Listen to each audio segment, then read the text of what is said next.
Augustine, Ambrose, Origen, or anyone else as great or greater than they.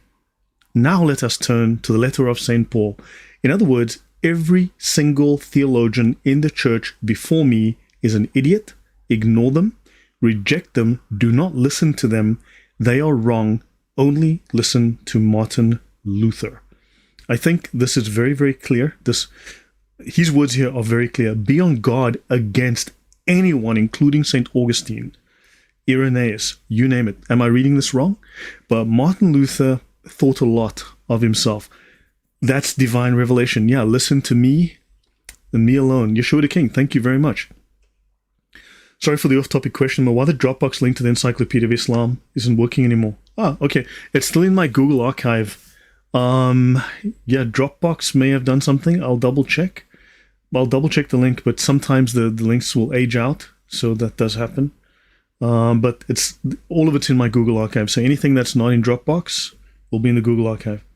So Philip Wafula asks, how does Luther justify himself being greater than the Church Fathers? Because he's a dickhead. Sorry, that's not Christian. He's an a-hole. Hopefully that's slightly more so. Martin Luther, people have no idea who this man was. I mean, the more I study him, the more I read his stuff, the more of a disgusting, vile individual he turns out to be. There's similar stupid stuff in the Quran. Listen to me. So, methinks Martin had a supremely high opinion of his own opinion. He did. Yeah, he certainly did. So now, of course, he decided he allowed every Christian, he democratized religion, or Christianity. I'll invent my own private church, he said, right? For in matters of faith, every Christian is his own pope and church. And you, as your own pope and church, you cannot hold or observe anything that may in any way endanger the sincerity of your faith.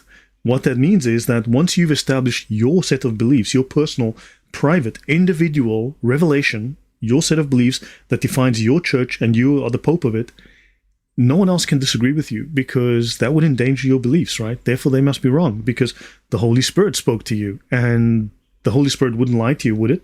No, because the Holy Spirit spoke. Yeah, but Martin Luther also placed himself as a prophet. I will do Martin Luther probably in February or March. I've done most of my work on Martin Luther, so yeah, we'll be diving deep. But these are Martin Luther's own words. These are his words right here. I've covered this before. Yeah. Great way of affirming cult status of Luther, yeah. So, that lays a basis for where I'm going with this, where this comes from. This is Martin Luther. Now, the claim that I follow the Bible is a weak, lazy argument for many reasons. One, the early church, right, and the Catholic Bible comprises 73 books in various literary genres, written over centuries by many authors, and it requires authoritative interpretation. Simply claiming to follow the Bible does not specify which interpretation are you following. Seriously, which one? How are you reading that? Right?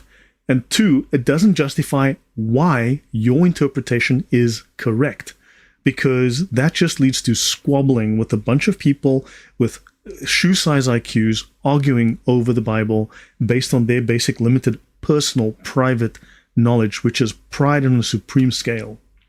Throughout history, there have been many disagreements over interpretation, and that's putting it mildly, evidenced by the thousands of Protestant schisms today.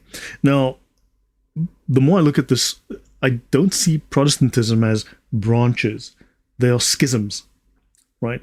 And there's another talk that I have to put together at some point about the whole, just how the whole schismatic thing worked. But yeah, they are just schisms.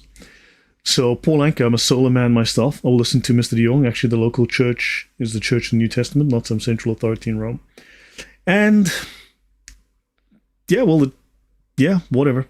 So welcome, Dr. Gemmel. Ah, there you are. Welcome from New Zealand as well. It's like Quran-only Muslims who can't explain context that require hadiths. Exactly. So, all of them claim to follow the Bible, yet they come to very different conclusions on key issues. This demonstrates that more is required to establish a theological position than simply claiming to follow the text. Otherwise, I would say, well, I read the Bible, and you guys are all wrong. All of you are wrong. You is all wrong. Right? Because that is not exactly an authoritative way to assert your knowledge, right? Solomon, welcome. So the Bible does not specify or endorse a single approach to interpretation or theology. The Bible does not lay out a systematic theology. So that claim from Sola Scriptura, that is false. The Bible does not lay out a systematic theology. It does not lay out an ecclesiology, which is a study of the Christian church, its doctrines, its practices, its leadership, and its organization. It does not do that, nor does the Bible specify a denomination that all should follow. Now, I will note that the Bible most definitely doesn't endorse the Protestant movement. I haven't found it there yet. Maybe I need to read that page. Andy the Crimson, welcome. Jeff Notty, hello. Okay, so Protestantism. So now we've got to ask ourselves, and this is why I was saying earlier that when I did this analysis, it says that my work is controversial, contentious, because this should have a tendency to potentially annoy people. Protestantism, when you've got thousands, literally thousands of denominations that disagree on fundamental issues, that contradict on fundamental issues, they cannot all be correct. 1 + 1 has one answer. Doesn't have 5,000 different answers that we can all just agree on. No, there's one answer, and you either have the right answer or you are wrong. On some issues, there's not a range. No, there's one correct answer. Everything else is false. Everything else is an error, potentially even a heresy. So understand, Protestantism has this problem. Is Protestantism doctrine, or is it just opinion? Because the guy next to you has a completely contradictory, upside-down understanding, and the guy on the other side contradicts both of you. Is that opinion, or is that doctrine? Yeah, one Bible, many Protestant doctrines. So Protestants love to say the Bible does not teach confusion.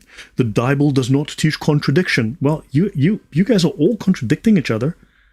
So you're getting this from the Bible, because then the Bible must be contradictory, right? No, those guys are all wrong. Well, no, those guys are wrong. No, yeah. Do you see the problem? Right? Locust and honey. If sola scriptura was sufficient, there was no reason for Luther, Calvin. Exactly. Very, very. Why did they even put quill to the ink? Right? So claiming to follow the Bible does not automatically endorse a specific Protestant denominational allegiance at all. There are passages in the Bible that are ambiguous, unclear, or subject to multiple interpretations.